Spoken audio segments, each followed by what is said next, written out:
அண்மை செய்தியை பார்க்கிறோம். சாத்தான்குளம் தந்தை மகன் கொலை வழக்கில் வரும் 23ஆம் தேதி தீர்ப்பு வழங்கப்படும் என்று மதுரை மாவட்ட நீதிமன்ற நீதிபதி முத்துக்குமரன் அறிவித்திருக்கிறார். கூடுதல் தகவல்களோடு செய்தியாளர் கருணாகரன் இணைந்திருக்கிறார். அவரிடம் பேசலாம். கருணாகரன், இப்போ 23ஆம் தேதி தீர்ப்பு அப்படின்னு நீதிபதி குறிப்பிட்டிருக்கிறார். இதுவரை வழக்கு விசாரணை நடைபெற்றிருக்கிறது. விவரங்கள் என்ன?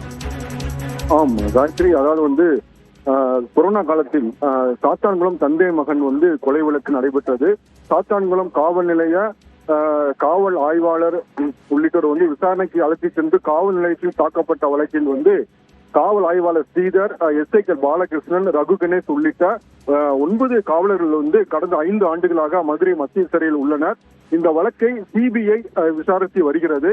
இதில் 52 முக்கியமான சாட்சிகள் விசாரிக்கப்பட்டு குறுக்கு விசாரணை நடத்தப்பட்டு இறுதியாக அரசு தரப்பு வாதங்கள், அரசு தரப்பு வாதங்கள் மற்றும் பாதிக்கப்பட்ட தரப்பு வாதங்கள் உள்ளிட்ட அனைத்து தரப்பு வாதங்களும் பதில் மனுக்கள் தாக்கல் செய்யப்பட்ட நிலையில் இன்று நீதிபதி முத்துக்குமரன் இன்று இந்த வழக்கில் மிகவும் பரபரப்பாக எதிர்பார்க்கப்பட்ட இந்த வழக்கில் வருகிற 23ஆம் தேதி தீர்ப்பு வழங்கப்படும் என்று உத்தரவிட்டுள்ளார்.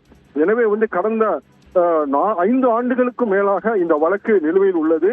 5 ஆண்டுகளுக்கும் இந்த காவல் ஆய்வாளர் ஸ்ரீதர் முதல் காவலர்கள் வரை 9 பேருக்கும் ஜாமீன் வழங்கப்படவே இல்லை. இடையில் ஏதாவது முக்கியமான சூழலில் வரல் வழங்கப்பட்டிருக்கலாம். ஆனால் இவர்களுக்கு ஜாமீன் வழங்கப்படாமல் கடந்த 5 ஆண்டுகளாக மதுரை சிறையில் உள்ளனர். இந்த வழக்கை சிபிஐ விசாரித்து வருகிறது. இந்த சூழலில் வருகிற 23ஆம் தேதி இந்த வழக்கில் தீர்ப்பு வழங்கப்படும் என்பது மிகவும் பரபரப்பை ஏற்படுத்தியுள்ளது. காயத்ரி, நன்றி கருணாகரன், இது குறித்த தகவல்களுக்காக.